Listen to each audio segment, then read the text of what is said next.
What's good? What's good? What's good, fans? Thank you guys for tuning in. Give yourselves a round of applause for tuning in on Super Bowl Sunday, Cleveland. This Super Bowl, we got the Super Bowl kicking off. We're going to see Brock Purdy win his first Super Bowl in his second year, become the third quarterback to win a Super Bowl in the second year of his career. How you feeling today? Oh, Cam, I feel great. Moment of truth, if you will. Moment of truth, huh? We're going to see how confident you are in your pick. And if you really hating on Brock Purdy or you finally jump on the Brock Purdy train, we're going to get to that conversation a little later, Cleveland, because I want to know you've been hating on the man all season long, but is today the day Cleveland jumps on the Brock Purdy train? Is today the day? We're gonna get your prediction a little later on. We saved it, didn't do it this week. We're gonna get your prediction a little later on. And you can't run today. You can't run. You can't run no more. You got to have to make a decision. Are you with Brock Purdy or are you not with Brock Purdy? Are you going to go chop? I mean, you can't run today. But before we get into that, Cleveland, little ceremony happened in downtown Los Angeles a couple a couple days ago, where they unveiled the statue of number 8 and number 24, Mr. Kobe Bryant, Cleveland. I want to know your thoughts, man. What I know you got Laker purple and gold goggles on. It's hard for you to be objective when you're talking about these guys. What's your real true feelings on a Kobe Bryant statue? I'm not gonna ask you. We're not gonna talk about the season. We're not gonna talk about how they're hovering around 10th place right now, the play-in tournament. I'm not gonna get into all that. I'm not gonna get into all them talking about firing the coach and what more does LeBron James need? That who should they get? Is Spencer Dinwiddie? Is he going to be the difference maker in the second? I'm not going to get into all that. Just want to talk about Thursday night, the ceremony, and your honest, true feelings on your thoughts on the Kobe Bryant statue. Cam, I thought it was a wonderful tribute. I thought they did an excellent job with the statue. It was obviously very well deserved. Unveiling it on February the 8th. Again, very fitting. I thought it did him justice. So no objectivity whatsoever. No objectivity whatsoever. That is an objective opinion, Cam. I thought they did a great job with the statue. I've seen worse. I don't know if you saw that Ronaldo one. That was horrible. I mean, they can do some really bad bronze statues. This was not one of them. I thought they did a good job. You thought they did a good job. Okay. Good job. I mean, there's great and there's awesome and there's tremendous. You just say good. Okay, that's fair. Well, I would give the statue a B plus. I mean, bronze statues are kind of hard to really emulate what the player looks like and kind of the feeling that you got from the player. But the mere fact that it is a testament and out there in front of the crib house. So they got a chance to. They do have a chance actually to. There's going to be one of 3, which is interesting. I hope they don't try to cram all 3 of them right there in the front of the Crypto Arena, formerly Staples Center. And it's kind of funny how Vanessa tried to say the house that Kobe built.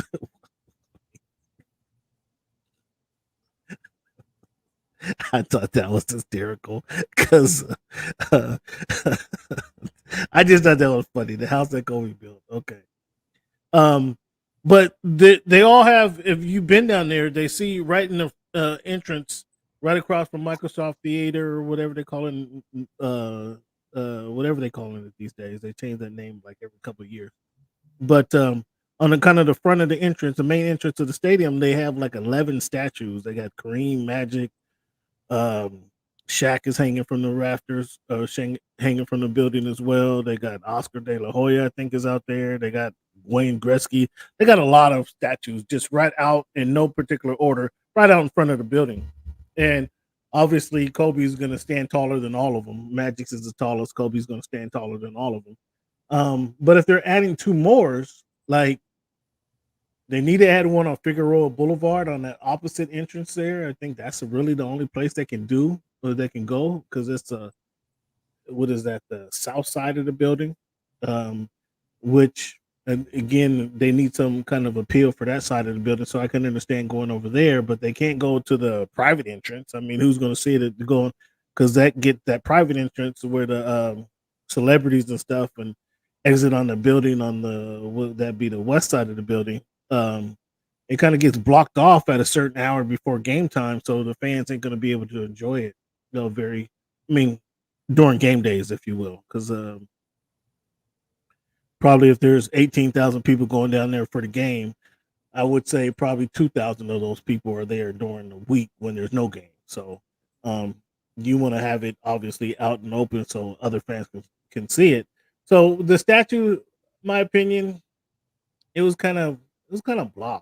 I mean, it had him walking off the court. It memorialized him walking off the court after he scored 81 points. Who he scored 81 points on? Cleveland? Toronto Raptors. So I had him go walking off the court with his finger up. I just thought that was kind of okay. I thought that was okay. I thought there was certainly more moments in Kobe's career that could have encapsulated his career or the moment a little better. Now they do again. I do mention they're going to add 2 more statues, so they have 2 more chances to kind of get this right. And then now I want to offer my opinion, Cleveland. If I can show my screen here, I want to offer my opinion on the moments that might have been better captured. Okay, so hang with me, fans. I'm gonna show you guys the moment that I think would have encapsulated his career better than what we saw, that moment of him walking off the court at 81. And Cleveland, this one here, I don't know, can you see that one? I can see that. Now, you can't tell me this and a bronze statue wouldn't have been better than what they unveiled on Thursday night. You can't tell me that this moment here, Kobe, the 24 popping his collar, fired up with his gun showing the emotion, showing the passion. You can't tell me that doesn't encapsulate that moment better than the statue that was unveiled on Thursday night. Agree or disagree? You know, Cam, I can't argue with that. That's a great image. That's a great moment. It certainly embodies all of the things that Kobe Bryant was about. But you know, Kobe having so many memories over his 20-year career with the Lakers, it's hard to choose just one. I think what gets lost in this, Cameron, is that with all of the Kobe statues, there won't be any room for the Chris Paul or Blake Griffin statues out there. See that I don't know how they get. I don't know how they get lost in this conversation because they're going to have their own. They're going to have their own facility. They get their own facility. Maybe not Chris Paul. Maybe not Blake Griffin. The entire time that the Los Angeles Clippers have played there at the Crip House, there's no statues. It's kind of weird. No Blake Griffins, there's no Chris Pauls, there's no DeAndre Jordans. I mean, there's just nothing. Again, I'm not sure we're talking about Kobe Bryant, and you want to bring up the Clippers. I'm not sure where this. Well, I'm just saying, some players are more statue worthy than others, and it's just unfortunate that they're going to get lost in the shuffle and not going to be able to have their careers immortalized in statuesque form. Well, but you're right. That image of Kobe was cold-blooded, and I'm sure the bronze people could have certainly made a good image of that, and they just chose to go a different direction. So many images that they could have used. That one was. Well, I have another one. I have another one, Cleveland. If I may, I have another one that again I think better encapsulate the moments of Kobe Bryant's career. And again, if I may, fans, share my screen. And I want your feedback. Fans, jump in the chat. Well, let me know if you agree with me. Do you disagree with me? @_voice of the fans. You can hit me up on Twitter @_voice of the fans. Let me know how you feel about it. If you love that one that they unveiled on Thursday, that's fine. It was a great moment. Scoring 81. Nobody in our lifetime has done that. Walking off the court, I just thought it was kind of blah. And I just want to point out some moments that I think that might have encapsulated the moment a little bit better. And here's my second one. Here's my second one, Cleavon, that I thought that immortalized the moment better. But just so you try to take shots at the Clippers, if you didn't know, Cleavon will be opening up their new arena at the end of the year in August. In fact, they have their own brand new spanking arena to open up. That's going to be, Ballmer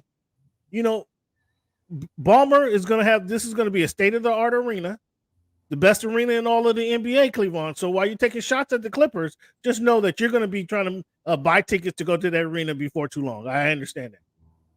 Here's another moment of the Kobe Bryant experience that I thought could encapsulate that moment a little bit better. Can you see that one, Cleavon? Yeah, I'm gonna pass on that one. The first one definitely so. That one, not so much. You're gonna pass on the winning the championship and screaming out to the fans? It's me. I'm the man. Standing on the scores table. He's got his back to us. We can't see his face and expression. Yeah, not so much with that one. The first one I would agree. This one not so much. This one looks more like a maybe a Baron Davis or JJ Redick type of statue that might be in front of the Intuit Arena when it's all done in 2027, 2028, whenever that is. He said Baron Davis, JJ Redick. This guy. So you can't see the 24. You can't identify the 24. That's hard to recognize. It's hard to recognize the BR. It's not the 24, Cam. It's that you don't get to see the facial expression when you see a statue from the back. That's kind of weird. Yeah. So you can't see the ball, him kicking the ball in his left hand. I can't think of a statue that I've ever seen where it was just the back and no facial expression. But you can see all the fans cheering, the fans in the background with their cell phones. That's a great picture, but how do you capture that in a statuesque type of a moment? Yeah. The first one I agree. This one not so much. Okay, Cleavon's trying to be a tough grader here. He's trying to be a tough grader. I do have one more though. That it's going to be hard for you to disagree with this one. I do have one more, so he didn't like this one. He didn't like this one, fans. And again, fans, I want your feedback because Cleavon is not the end all be all. You see, he can't help but invoke the Clippers name into this conversation. I don't know if you guys noticed that or not. He just couldn't help but get the Clippers into the conversation somehow. Now, that's not even what I was talking about. I'm talking about the great Kobe Bryant and what he was able to do in his career, the moments of his career. But Cleavon wanted to keep bringing up Clippers. I don't get it, fans. I don't get it.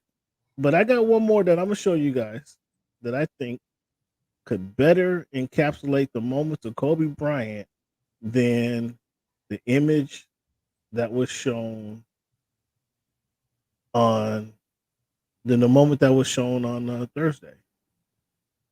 And I need you guys' feedback. I want you guys to tell me what you think. And here I am going to share. Cleavon said he didn't like the last one I showed because it didn't show his face. That's what he told me. It didn't show his face. It was kind of hard to an image like a bronze statue needs to have facial expression and needs to show his face and need to show him. That's what Cleavon just told me, right, fans? That's what he just told me. So let's see what he thinks of this one here. The last image I'm going to show Mr. Kobe Bryant that I think a moment in his career that would have better encapsulate his signified his career than him walking off the court with his hand number one and just exhausted and after he's given it all he got. Cleavon, can you see this moment here? What do you think about this one? Never don't excuse me. I thought a lot of people break in the background. I thought a lot of people would certainly gravitate towards that one, but as you can see, Cam, there is no number there. So you do have to capture the facial expression and the number, and we have to have the facial expression and the number. He says, "Yeah, we don't get a number with that one. This one looks more like maybe a DeAndre Jordan or Cuttino Mobley type of. You see where he's going, fans? You might put together in front of the Intuit. Yeah, I don't think this is indicative of what needs to be in front of the Crip House forever. Because you can't. You wanted the facial expression. Wanted the facial expression is what you want. I mean, what after the 2000? Do you know what moment it is? Do you know what moment that is actually? Cam, that looks like the 09 maybe. I mean, I don't know. Maybe. I mean, Yeah. this is your team. This is your guys. You don't know the moment. I'm This is not after 06, after well, the upset. when you win 5 championships, you can't remember every single moment of greatness. I don't remember exactly what game this was after. I want to say '09, but I could be wrong. There have been so many championship moments with regards to Kobe Bean Bryant that it's hard to, just put your finger on exactly when that happened, This is 06 after they beat the Phoenix Suns. After they upset, I think it was an upset. They beat the Phoenix Suns. Okay. In the playoffs. And I mean, you see the you see the Mamba emblem, the early Mamba emblem. You see Kobe stretching his jersey out, showing his heart. Is there any confusion of who that is? Is there any misunderstanding? There's no confusion, but Cam, when you're talking about something that's going to be a forever memory, you want to see the number in the face. You want to see both. So to answer your question in its totality, the first image, I'm with it. Second one, he had his back to everybody. The third one, I like the facial expression, but if I had more, if I had a number on it, I'd say go with that one. You need a number. I'm blown away by the fact that he says he needs a number. He needs to see a number on the jersey. I'm blown away by that. Number and a facial expression, yes. So let me see if I can pull this one back up. The one that he actually. So I was 1 for 3 is what you're telling me. 1 for 3. 1 for 3. I mean, Major League Baseball, I'd be a Hall of Famer, right? Yeah. But I disagree. I think either one of those moments. I get what you're saying about. Don't get what you're saying about the number. This one is undoubtedly Kobe. What you're saying about with his back turned, okay, I can kind of understand that one. But this is the one. I mean, Vanessa, I'm not pleading with you. Vanessa, but you can see this, right? You can see this one. Is there any question? You see Lakers, you see 24, you see emotion, you see passion. Is there?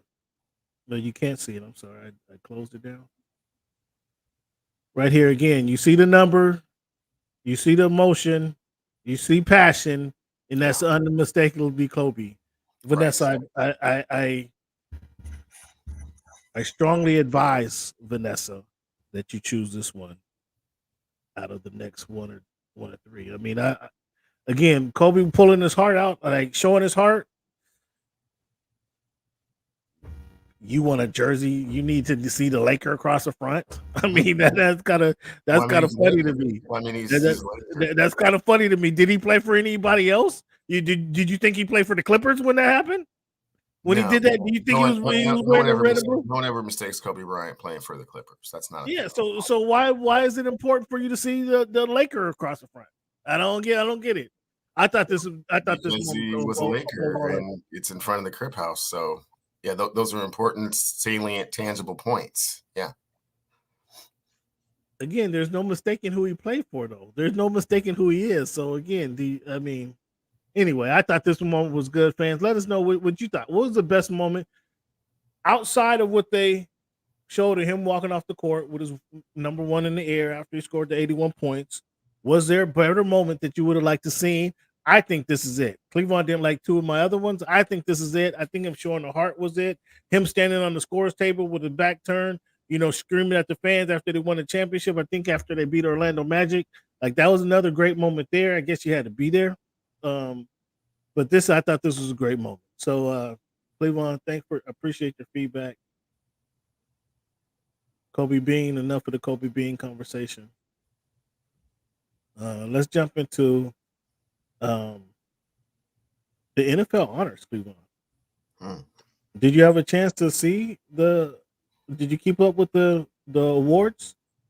NFL, do you like the NFL honors, first of all, being the way they do it, being Thursday?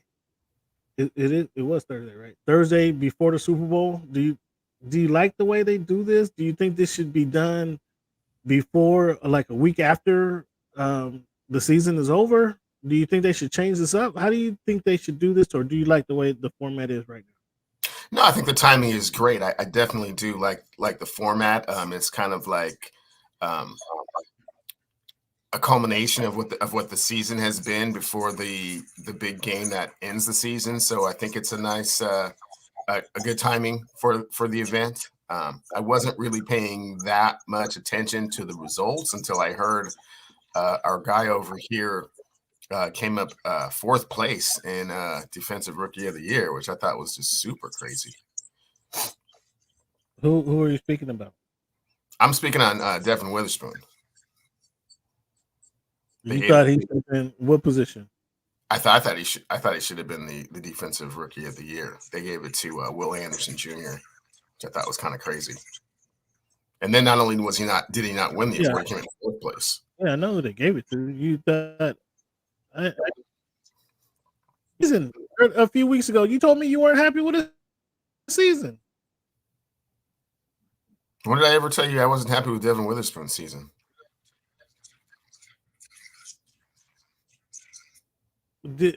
I didn't hear that? No. Am I wrong? No. Oh, you're 100% wrong, Cam. He was by far their best defensive player. So Witherspoon.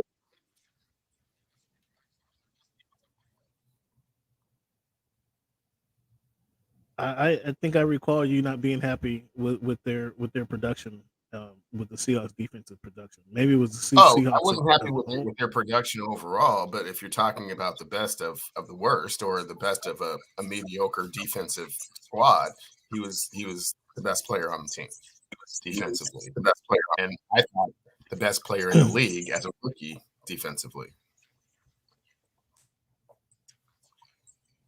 The best player in the league as a rookie. Yeah. Better than Kobe Turner? Yes. Jalen Carter was, I'd admit, Jalen Carter was a bit high I mean, obviously because of the team's production, but he got 14 first place votes. Yeah, I thought he was a bit high, but Kobe Turner, I thought his numbers were low, actually. I thought he should have probably been well in second place, and Will Anderson, they made the playoffs, and they made the playoffs. They actually won a game in the playoffs, so it's kind of hard not to. They want to say the voting is done when the season is up in that last before the first playoff game, but with them winning CJ Stroud in the Texans winning that first playoff game as convincingly as it was, it's hard to imagine that the voters not changing their votes to get more votes for the Texans. CJ Stroud, obviously, he had a good season anyway, but Will Anderson and then and the coach, I think this should be done the week after the season. A week after the season, they should have it.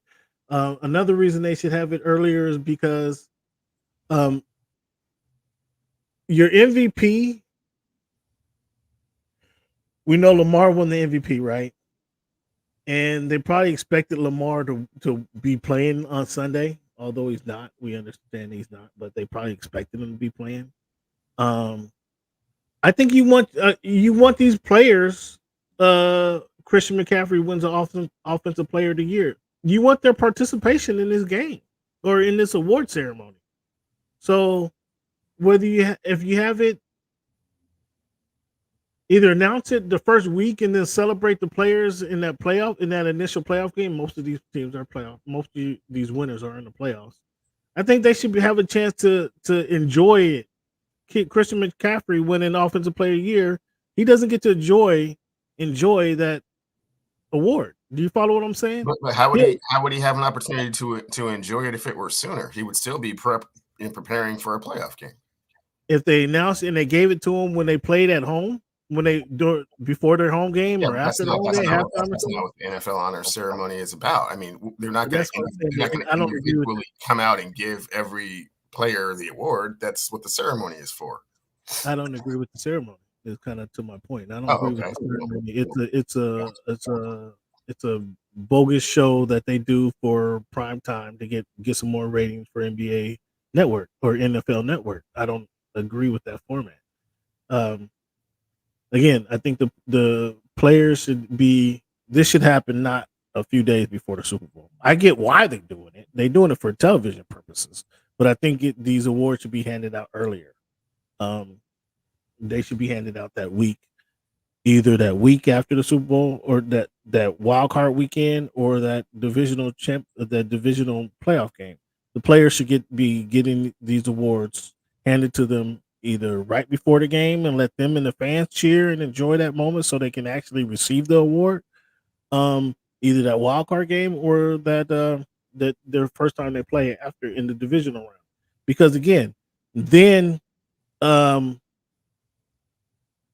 Lamar Jackson gets the award in front of his fans, in front of his in Baltimore, in front of his fans, versus getting it in Las Vegas when he's disappointed and he really don't want to talk to nobody. I'm sure he's not enjoying that moment, right? You know what I'm saying?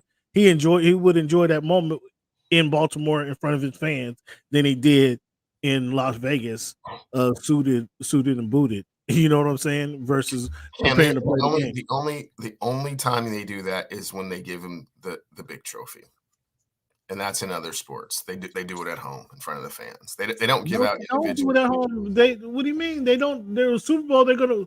Whatever team wins the Super Bowl, they're not winning in front of their fans.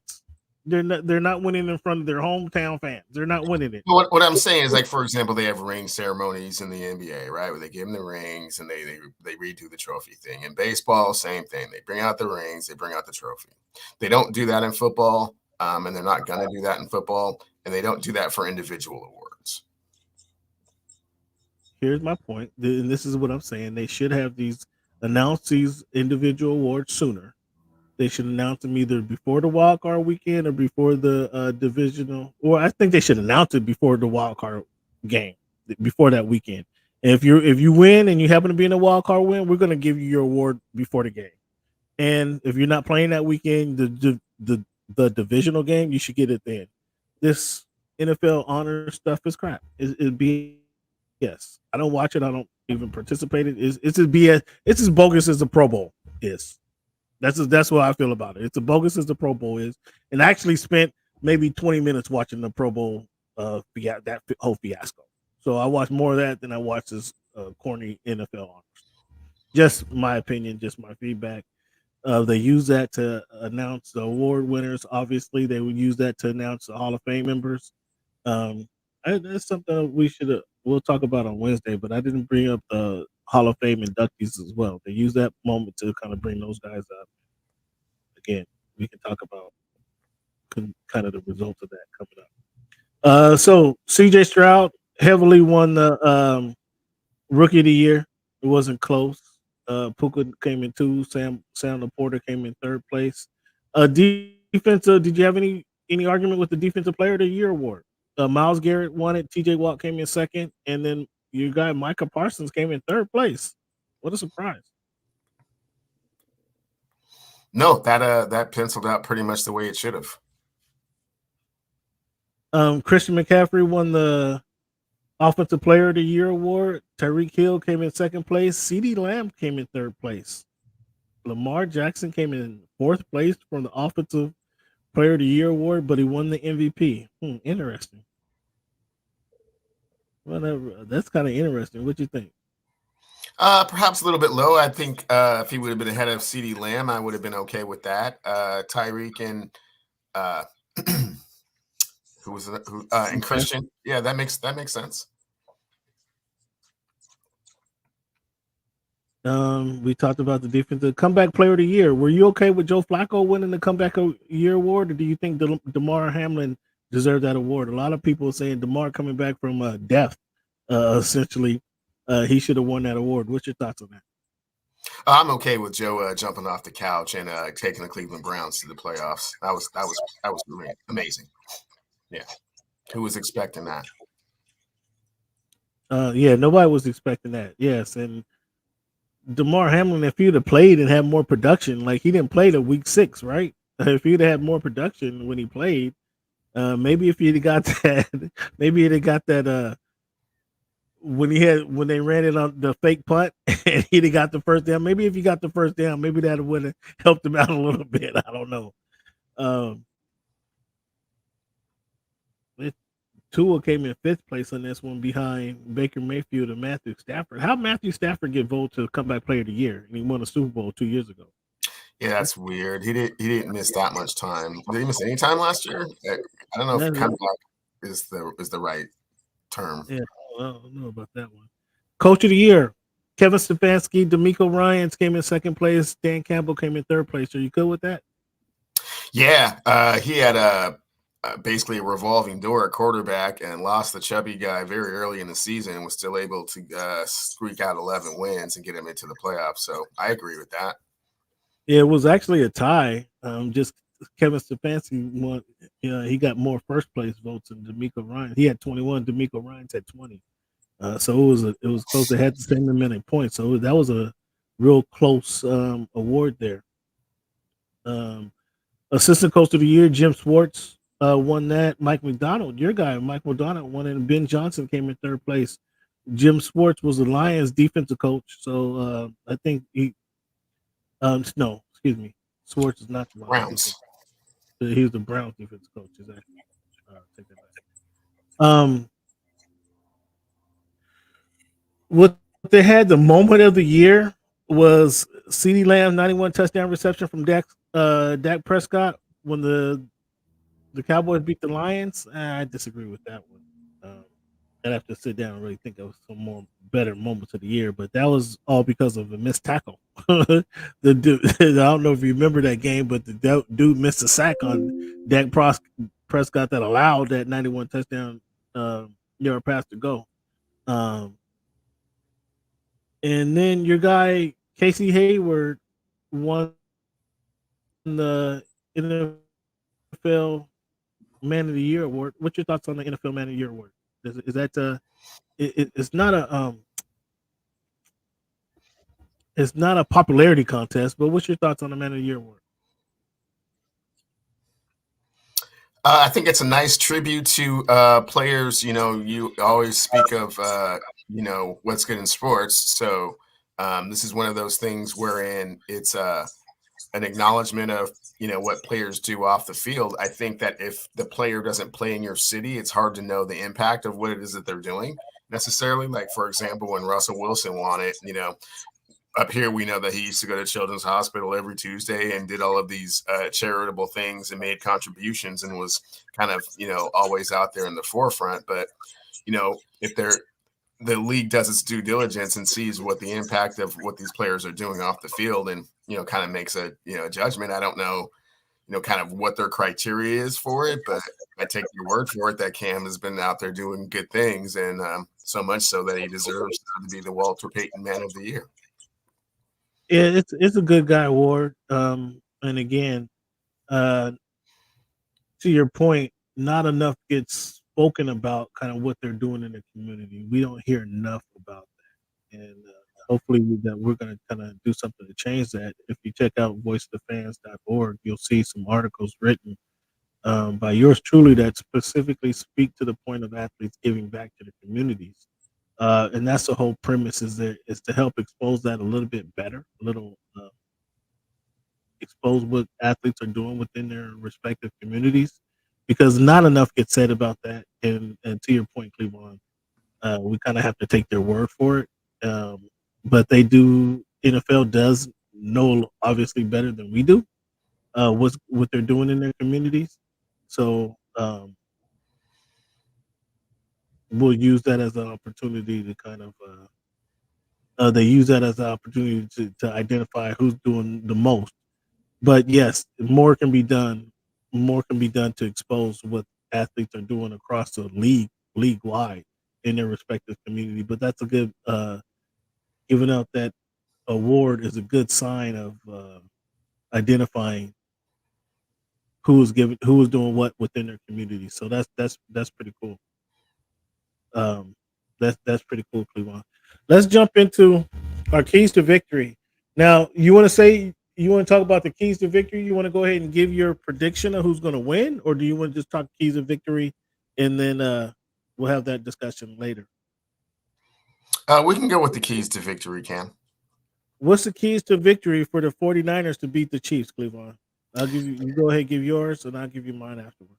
For the 49ers to beat the Chiefs, Cam, they have to be able to stay on schedule, meaning they have to be able to run their offense the way they want to run their offense, which is run first, throw slant second, look to Kittle third, and continue to kind of stay on schedule. Christian McCaffrey, offensive, player of the year, sweeps to Debo, run left to Trent's side, stay in the lead, and make Brock Purdy manage the game the way that he does. On the defensive side, they have to contain Patrick Mahomes, keep pressure on him. Bosa and Chase Young, Orner in the middle. They have to be able to hold those guys to field goals and not allow touchdowns. And if they maintain the lead, have time and possession on their side, they should win this game. You mentioned a couple names. There. You reluctantly mentioned Brock Purdy. I heard that slip. You let that slip. But do you think one of my keys to win for the 49ers is they have to run the ball effectively? Do you think the offensive player of the year can be the MVP today? Absolutely. If he's catching passes out of the backfield, if he's rushing for 100 yards and 2 touchdowns, can't see why he wouldn't be the MVP. He comes a long way from being a special teams player, hasn't he? Certainly has. So my keys to victory is, and you're not wrong in anything. I can't really argue anything you said. Containing Mahomes is kind of going to be key for them. Whether Chase Young, do you think Chase Young could resurrect his career by getting a couple sacks today and put some pressure on Patrick Mahomes? I know you've been kind of down on Chase this season. Most definitely. If in the Super Bowl he has two sacks on Patrick Mahomes, yeah, that will do a lot to resurrecting his career. Containing Mahomes, like you said, get him off the field on third downs.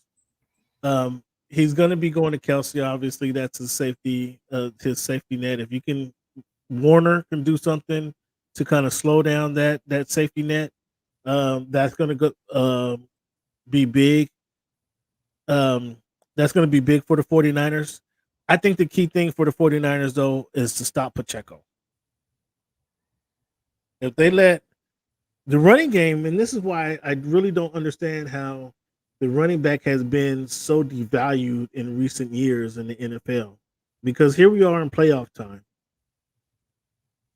and week in and week out, we know that the Baltimore Ravens didn't run their game plan of running the ball, being the best running team of the year in the NFL this season. They have aborted that game plan for whatever reason, and you see they're sitting at home and watching the game like you and I. But Pacheco, if Pacheco's able to get 20 carries and 120 yards, that's going to be it's going to be hard for the 49ers, who you told me earlier in the season they're built to rush the passer and not stop the run, which is interesting. So that gives Pacheco opportunity, and we know how hard he runs. If he's able to gain that 120 yards on 20 carries, that means they're playing ball control offense. The Chiefs are, and that allows Patrick Mahomes to just kind of pot shot you. Every now and then he's gonna hit Rice coming across the middle. Every now and then he's gonna hit Kelce going deep over the middle, and what is it? Valdez Scoutley. He's gonna be going deep. So if he can get Kelce, or excuse me, if Mahomes can pop you over the head with Valdez Scantling going deep, I mean, they're going to be in trouble. If Pacheco is able to run the ball effectively, that opens up all these opportunities for Mahomes, and that's not what they want. So they need to stop Pacheco and limit him to like 2 yards a carry, 2-3 yards a carry, to where he's not effectively getting the ball time and time again because he's going to run hard and wear down that defense. And that's another way you contain. That makes it easier to contain Mahomes, because then that's going to force Mahomes to throw. And if you can defend the pass and sick Bosa and Chase Young on Mahomes, that helps them out. And then of course they have to run the ball effectively. If they're able to, if they're San Francisco 49ers able to run the ball effectively, and McCaffrey is able to gain 130, 140, 150 yards today, and Brock Purdy be that game manager that we talked about. Brock Purdy, you don't have to prove to anyone, not even Cleveland, that you're a Super Bowl winning quarterback. You don't have to do that today. Use the tools at your disposal and just manage the game. You're already here. You're already here. I'll be smacking on some ribs and some tri-tip next week. You already made your point, Brock Purdy. Do not play above your do not try to play outside of yourself and above your skis today. Just manage the game. Get whether Shanahan calls a sweep on the first play to or the jet sweep on the first play to Debo, and he takes it for 40 yards down the field, you come back and give it to McCaffrey. You don't have to throw the ball. If they can run the ball effectively, you don't. Brock Purdy, your point has already been proven, buddy. God, I'm so loving hearing you say this, Cam. Good Lord. It's already been proven. Reach on, brother. Reach on. I'm saying he doesn't have to. I know, because he doesn't have to be that superstar. He's already proved. You don't want him to. You don't want him. No, you don't want him to go out there playing hero ball. You don't want him putting his Joe Burrow hat on. You don't want him trying to throw through tight windows. That's what I'm making right now. You don't want any of that. And so, Cam, if I can redirect here, right? No, you're trying to change my words. Brock Purdy, listen to me. Listen to me, bro. You don't have to. You just exposed yourself, okay? You just exposed yourself. You've been telling me about Brock Purdy can do this. Brock Purdy can do that. That's the reason that they're going to win. You see him making these plays downfield. They're in the Super Bowl. To the Super Bowl, you want him to turn and hand the ball off and throw 5-yard passes, because that's what he does really, really well. And that's the key to victory. To not try and get over your skis. Don't be throwing the ball 25 yards down the field. Don't be out here trying to throw slants to people that aren't open. You're trying to change my words. That's what I said. I said today, we don't have to be special, Brock. We don't have to be the special Brock that you've been to get it to this point. Brock, now today is the time. Today is the day, Brock. You rely on your teammates. Okay. That's what I'm saying. Today is the day, Brock, that you rely on your teammates to carry you over. It's like the 4x1 relay, Cleveland. I don't know if you know anything about this, like sprinting. You have teammates, okay? You have teammates. The first leg, you give it to Debo. Second leg, you give it to McCaffrey. Okay? Third leg, now you count on the defense. Brock, we're going to move you to first leg right here, Brock. We're moving you to first leg, and we're going to let the last leg be Christian McCaffrey. Rely on just hand the ball off to your teammates now, Brock, and let your teammates finish the job. Cam, you just cut that cape right on off, didn't you? Mm-hmm. What do you you mean? You cut the Brock Purdy cape right on off, didn't you? Yeah, man. Don't try and be special. Don't try and be something you're not. Just be who you are. Just be who you are. Play the game. Just win the game. Today we're playing to win the game. We don't have to prove anything to anybody, Brock. Brock, we're in the Super Bowl. Mm-hmm. You made it to the Super Bowl, Brock. You proved Cleveland wrong. You proved Cleveland wrong. He didn't believe in you after 8 games last season. He didn't believe in you after you went 12-5 this season. We don't have to prove anything to that guy. Mm-hmm. We don't have to prove nothing to him. Mm-hmm. Use your teammates to win the game, bro. That's my keys to victory. Right. 49ers have to run the ball effectively. They have to stop Pacheco, and they have to contain Mahomes. They do those 3 things, they can win the game. Keys to victory for the Chiefs, Cleveland. What's your keys to victory for the Chiefs? Well, Cam, conversely to how you were talking about Brock Purdy on that other side, Mahomes is going to have to be special. But unfortunately, Mahomes is special. So that part shouldn't be too much of a stretch. Okay. On the defensive side of the ball, they have to stop the run and make the 49ers get off schedule and do things that they're not comfortable with and do things that they typically don't want to do, which is vertical down the field, play from behind, play when there's a sense of urgency, and have to execute on every possession. Time of possession may not be as important for the Chiefs as it is for the 49ers, but what they do have to do is score when they're in the red zone. So scoring touchdowns, when they're in the red zone to keep the pressure on the 49ers and have Brock Purdy need to do something a little bit more than just manage the game, which is what the 49ers are most afraid of.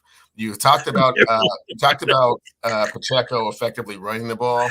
They have to do that to a certain extent, but really, we all know it's Mahomes to Kelce.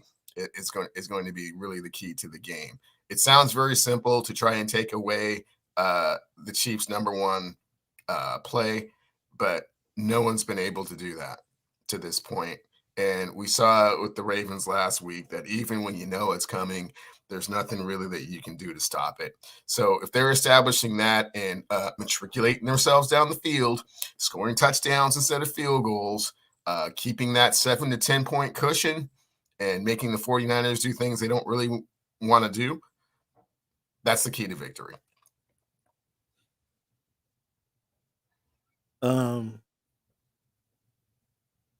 We talked about Pacheco, stopping Pacheco for the Chiefs to win, or for the Niners to win, excuse me. For the Chiefs to win, they're going to have to shut down McCaffrey. They're going to have to stop McCaffrey out of catching passes out of the backfield. They're going to have to stop McCaffrey running up the middle. They're going to have to limit McCaffrey to under 60 yards rushing today. A combined 100. He can't have 120 yards from scrimmage, McCaffrey, and the Chiefs still win. I don't think that's the formula for the Chiefs to win, for McCaffrey to have a combined 120 yards for scrimmage, whether it's 60 catching, receiving out the backfield, 60 rushing.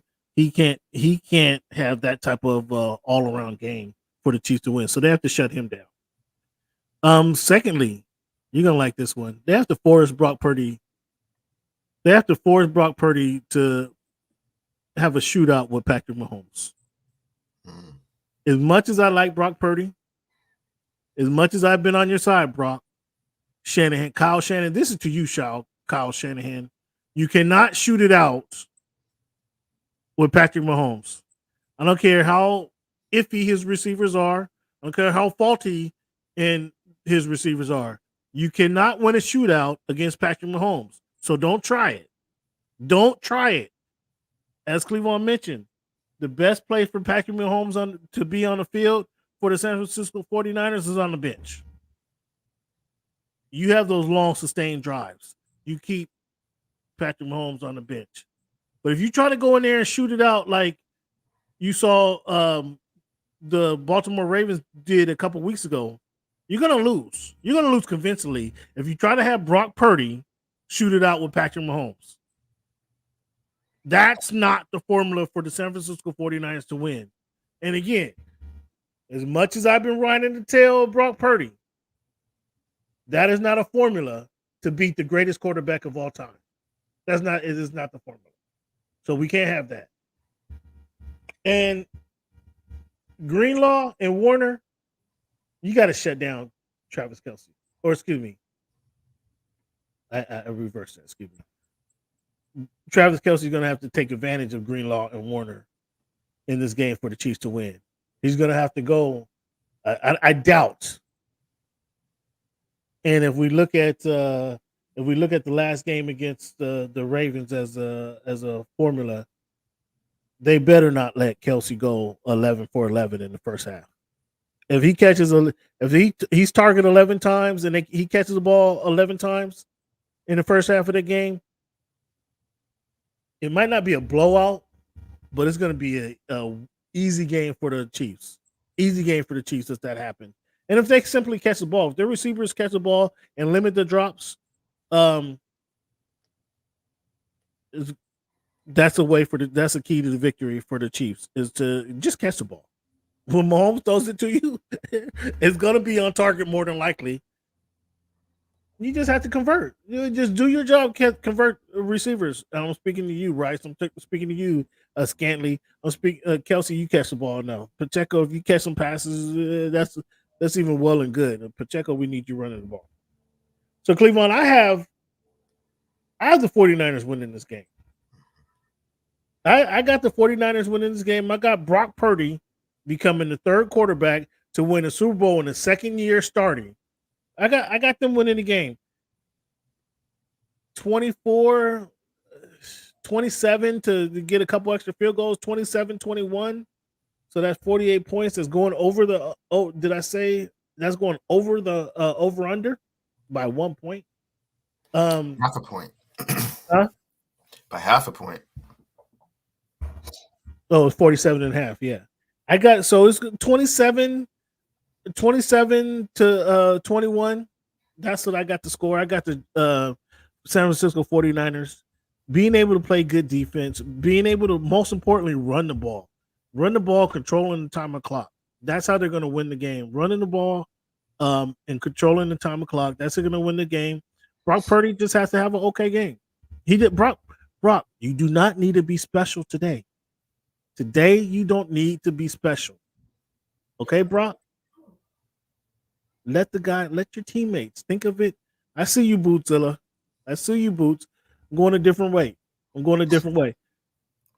Brock Purdy, let your teammates do the job. Again, you're the first leg, buddy. You're the first leg of that 4x1. You get them off to a good start. You pass the baton. When you pass the baton, you're letting Samuels do his job. You're letting McCaffrey do his job. You're letting that defense bring it home for you guys. You don't have to be special today. Cleveland, who you got winning the game? Cam, I got the Chiefs winning 29-23. Oh, you got it in a close game. You got Brock Purdy a touchdown throw away from winning the game. Right. And guess that what? Means he's nervous. That means he's nervous, fans. No, that's exactly where I wanted. That means you have to be the difference. Like you said, you don't want that, do you, Cam? He's nervous, fans. He's nervous. You want McCaffrey and Debo to be the difference. And that's how they win most of their games. But if Purdy has to be the difference, you're concerned. You mentioned that. You got him less than a touchdown away. You mentioned that this entire show. You got him less than a touchdown away. Less than a touchdown away. Yeah. I had them having to score a touchdown to get into the game. And coming down the stretch, you got them needing a touchdown in the final minutes of the game? Yeah. Oh my goodness. And you don't think Brock Purdy can get it done? You still don't believe in Brock Purdy? Cam, you're quite concerned about that too. You don't want him to have to do that either. You want him to just be able to hand the ball off to Christian McCaffrey. I gave you my formula to win. I'm confident in Brock. And just throw 5-yard passes to Kittle. That's what you want. But no, he's going to have to go out there and get it. What you got on that? What you got on that right now? On the Chiefs winning the Super Bowl? Yeah, what you got on that? I'll put an elbow on that, yeah. I'm taking that one. I'm taking that all day. Fans. You guys see it. You see it. I'm going to be smacking next week regardless, but we're going to see how much I'm going to be smacking. Will I be eating the full show, or just half the show? That's what we're looking at. Will I be eating the full show or half the show? Because Cleveland just stuck his foot in his mouth. You got Brock Purdy. You got the game. What'd you say the score was? 29-23. And you're not convinced that Brock Purdy can can execute a game-winning drive in the fourth quarter? No. I'll take that all day, fans. I'll take that all day, every day. That's what we're looking at today, fans. And again, we're gonna let you guys go. We want to thank you. We want to thank you guys for tuning in to the Sunday special, the Voice of the Fans podcast. We do the show each and every week. Air Wednesday. This week we're going to extend it to Thursday. Let Cleveland give Cleveland a little time to recover from tonight's game. But we'll hit you guys on Thursday for this week's Voice of the Fans show. And again, tell a friend to tell a friend, fans, because we're doing good things over here. We want you to be a part of it. Bootzilla, we see you got. I saw your score up here. I disagree with you. Not far off. Not far off. Well, that's very plausible as he well. don't have the right winner though. He don't got the right winner though. That's a problem. That's a problem. He gonna come around though. You guys, you know what that score is, Cam? That's the ultimate exposure. That's your ultimate here. Because if that's the score, that means Brock Purdy was having to do that come back from behind for quite a bit of the game, maybe even the entire fourth quarter, and that would be exhausting for Brock Purdy. Yeah, that would. Well, yeah, I don't like that score. Cam, say it again. I don't like that score. Say it again, Cam. Don't do too much. Again, it's a 4x1. It's a 4x1. Don't be out there trying to do too much. It's a 4x1. You've already proven the doubters wrong just by getting here. Don't be getting into a shootout with Mahomes. Don't do that. No, we know that. Come on, I'm not. Who's silly enough to say getting a shootout with Mahomes? We can't get in a shootout with Mahomes. Josh Allen ain't afraid to do that. Joe Burrow ain't afraid to do that. There are quarterbacks out there that aren't afraid to do that. Brock Purdy is not one of them. You just named 2 quarterbacks in the NFL, and out of 30 teams, you just named 2 guys. You just named 2 guys. Okay. Okay. Well, what I'm saying is Brock Purdy is not one of them. Yeah, so. He's not one of them. Fans, thank you guys for tuning in though to the Voice of the Fans podcast. We appreciate you guys. Thank you. Checking in on this Sunday afternoon just to get some predictions. Get our predictions. I got San Francisco winning the game. Cleveland, who you have winning the game? Kansas City Chiefs, Cam. And what do we have on the game? Got an elbow on that. I like it. Uh-oh. Let's see. Yeah, Boots. Oh my goodness. Oh my goodness. We might be banning you from the show now, Bootzilla, with that commentary. We might be banning you from the show with that commentary. Because we don't need any passes bouncing off helmets. Brock Purdy puts it in places for his receivers to catch and run. I'm not sure if you're familiar with his game, but you'll see today. You'll see today what's happening. I got the Niners. We got an elbow on it. We'll talk about this much more this week coming up, Cleveland. Thank you guys for tuning in. And once again, give yourselves a round of applause for being here. And as always, fans, thank you guys for making our voice your choice. Have a good one. Enjoy the Super Bowl Sunday.